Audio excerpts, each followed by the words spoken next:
অপারেশনের আগে কমলিনীর নামে সমস্ত সম্পত্তি লিখে দিয়ে আইনিভাবে কমলিনীকে বিয়ে করলো নতুন। হ্যাঁ বন্ধুরা, এমনটা হতে চলেছে আজকের পর্বে। বিস্তারিত জানতে ভিডিওটিতে লাইক দিয়ে চ্যানেলটিকে সাবস্ক্রাইব করে পুরো ভিডিওটি তোমরা দেখতে থাকো। গল্পের শুরুতে আমরা দেখতে পারবো কুর্চি যখন তার বৌদি ভাইয়ের সাথে দেখা করার জন্য হাসপাতালে যেতে থাকে, তখন নতুন বলতে লাগলো, কুর্চি আমরাও যাব হাসপাতালে, তুমি আমাদের গাড়িতে করে যেও। তখনই কুর্চি বলতে লাগলো, নতুন দা তোমার থেকে তো অনেক সুযোগ নিয়েছি, আর দরকার নেই। আমি বাসে ট্রামে যে কোনো প্রকারে আমি বৌদি ভাইয়ের কাছে চলে যেতে পারবো। তখন সেখানে বর্ষা বলতে লাগলো, আমিও যাব। পার্বতীও বলতে লাগলো, আমিও যাব।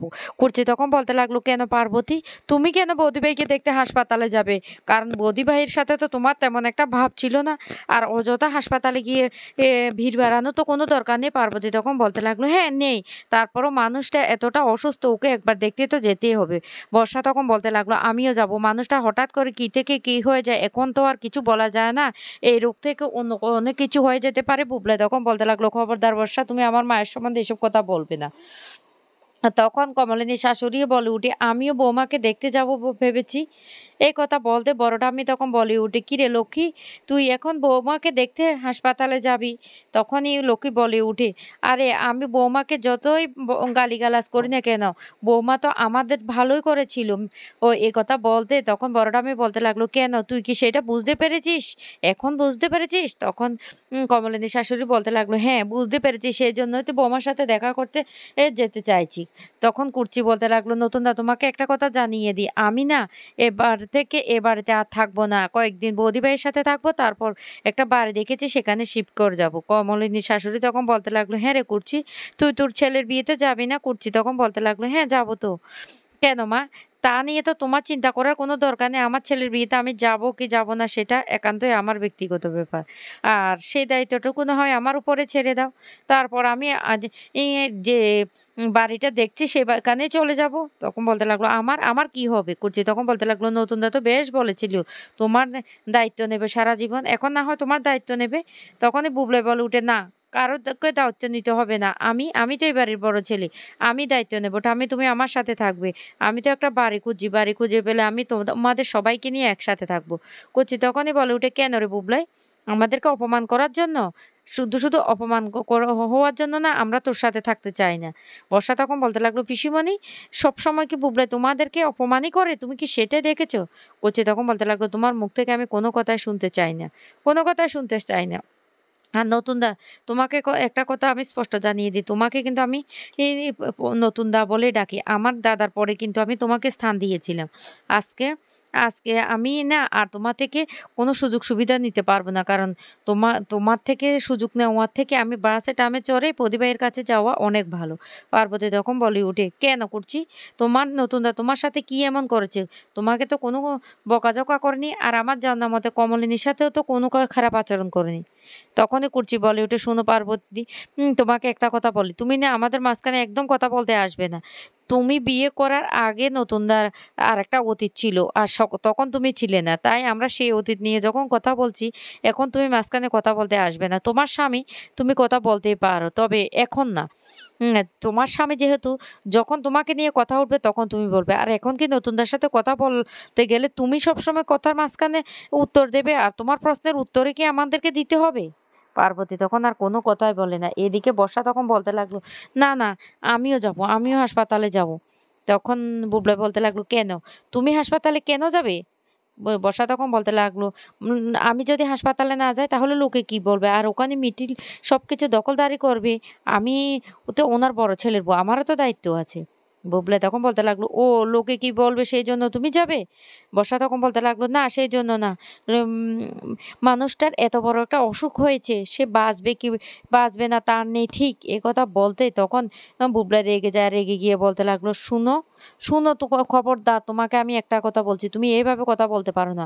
তুমি আমার মাকে নিয়ে এমন কথা কেন বলছো?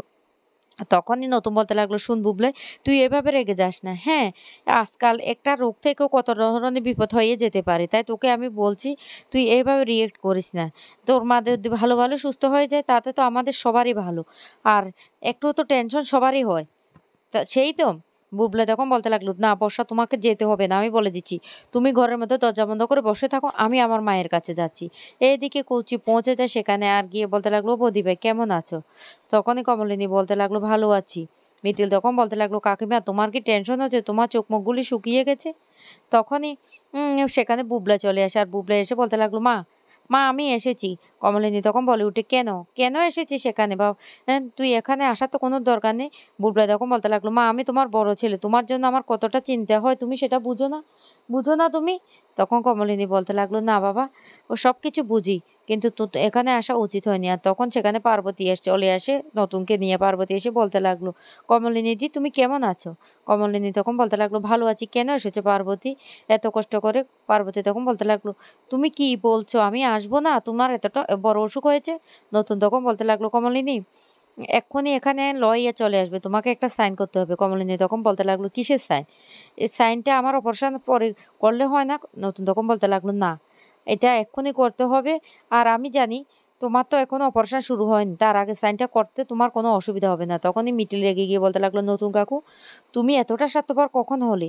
তুমি কি বিশ্বাস করতে পারছো না যে কাকিমা অপারেশন থেকে থিয়েটার থেকে সুস্থ হয়ে ফিরে আসবে না? তোমার সাইনটা এতটাই জরুরি হয়ে গেল?" তখন নতুন বলতে লাগলো, "হ্যাঁ, আমার সাইনটা জরুরি হয়েছে, সেইজন্যই তো আমি এখানে লয়ারকে আসতে বলেছি।" আর কথা মতো তখন সেখানে লয়ারও চলে আসে। আর লয়ারকে আসলে তখন বলতে লাগলো, "হ্যাঁ, কমলিনী এবার তুমি তোমার সাইনটা করো।" কমলিনী তখন বলতে লাগলো, "নতুন ঠাকুরপো, তোমার যাই কিছু সবকিছুতে তো আমি সাইন করেই দিয়েছি। আর এই একটা সাইনের ভরসাও তুমি করতে পারলে না? আমি কি তোমার কোনো কিছু জোর করে দখল করতে চাইছি?" নতুন তখন বলতে লাগলো, "সেসব বিষয় না। আমি কোনো রিস্ক নিতে চাই না, সেইজন্য সাইনটা করতে বলেছি।" পার্বতী তখন খুব খুশি হয়ে যায়। এদিকে লইয়ার সাইনটা করার সাথে সাথে তখন বলতে লাগলো, "আপনি তো কাগজগুলি পড়েই দেখলেন না, সাইনটা করে ফেলেছেন?" কমলিনী তখন বলতে লাগলো, "আমার কিছুই নেই। আমি দেওয়ার মতো কিছুই নেই। বরং আমি সবসময় ওনার থেকে উপকার পেয়েছি। আমি সাইন করেছি, কাগজ দেখার কোনো দরকার নেই। আমি ওনাকে প্রচণ্ড বিশ্বাস করি।" তখনই পার্বতী বলতে লাগলো, "আচ্ছা উকিল সাহেব, এগুলি কিসের কাগজ? কিসের কাগজে সাইন করিয়েছে একবার বলবেন?" উকিল সাহেব তখন বলতে লাগলো, "কেন, আপনি কে?" তখন বলতে লাগলো, "আমি উনার স্ত্রী।" এ কথা বলতে তখন উকিলবাবু অবাক হয়ে যাওয়ার বলতে লাগলো, "আপনি স্ত্রী? আপনি যদি স্ত্রী হন তাহলে উনি কে?" এ কথা বলার সাথে সাথে তখন পার্বতী কিছু বলতে গেলে নতুন তখন বলতে লাগলো, "না, মিথ্যে কথা বলছে। উনিই আমার স্ত্রী। কমলিনী হলো আমার স্ত্রী।" পার্বতী তখন বলতে লাগলো, "এসব কি বলছো তুমি? কি বলছো এসব?" উকিলবাবু তখন বলতে লাগলো, "উনি তো ঠিক কথাই বলছেন। আইনিভাবে তো উনার সাথে উনার বিয়েটা হয়ে গেছে। আর উনার যত সমস্তি ছিল সমস্ত সম্পত্তি উনি উনার স্ত্রীর নামে লিখে দিয়েছেন।" তখনই পার্বতী বলতে লাগলো, "কি বলছেন? কি বলছেন আপনি এসব?" নতুন তখন বলতে লাগলো, "হ্যাঁ, এটাই সত্যি। আমার যত সম্পত্তি ছিল সমস্ত সম্পত্তি আমি কমলিনীর নামে করে দিয়েছি। আর আইনিভাবে আমি কমলিনীকে বিয়ে করেছি।" পার্বতী তখন বলতে লাগলো, "আমি তোমাকে ছাড়বো না। তোমাকে ছাড়বো না আমি। আমি তোমাকে নামে আদালতে যাবো।" এ কথা বলতে নতুন তখন বলতে লাগলো, "কোনো লাভ হবে না। তুমি নিজে সাইন করে দিয়েছো আমাদের ডিভোর্স পেপারে। তাই তুমি কিচ্ছুটি করতে পারবে না।" পার্বতী তখন কান্না করতে থাকে আর বলতে লাগলো, "তুমি আমার সাথে এত বড় প্রতারণাটা করতে পারলে?" এদিকে মিটি সহ সবাই খুব খুশি হয়ে যায় এই নতুনের এই কাণ্ড দেখে। নতুন তখন বলতে লাগলো, "কি? তোমাদের সাথে এত বছর থাকার পরও তোমরা আমাকে বিশ্বাস করতে পারলে না? তোমরা আমাকে এতটাই খারাপ ভেবেছিলে যে আমি কমলিনীর থেকে সমস্ত সম্পত্তি নিজের করে লিখে নিয়েছি?" তখন কুর্চিও বলতে লাগলো, "নতুন দা, আমাদের ভুল হয়ে গেছে। প্লিজ আমাদেরকে ক্ষমা করে দাও।" মিটিলে তখন বলতে লাগলো, "নতুন কাকু, বিশ্বাস করো আমাদের ভুল হয়ে গেছে। তুমি এমনভাবে কাজটা করছো না, আমরা তোমাকে চিনতে ভুল করেছি।" কমলিনী তখন অবাক হয়ে নতুনের দিকে তাকিয়ে থাকে।